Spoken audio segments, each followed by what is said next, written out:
Welcome to our channel. If Booking.com isn't loading or you're experiencing booking errors, follow these step-by-step instructions to resolve the issue. Step 1.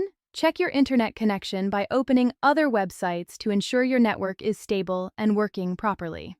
Step 2. Refresh the Booking.com page by pressing F5 or clicking the refresh button in your browser to reload the website.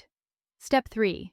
Clear your browser cache and cookies. Go to your browser settings, find the privacy section, and clear all cached data and cookies.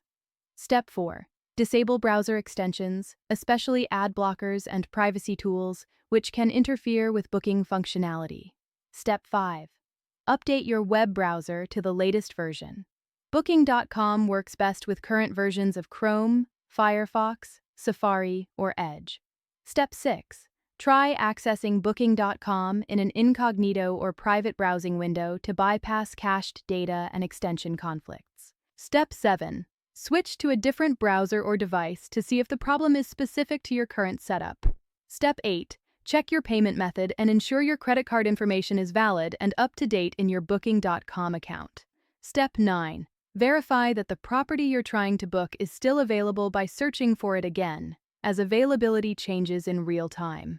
Step 10.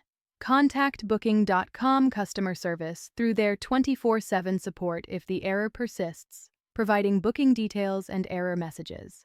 Don't forget to like this video and subscribe to our channel.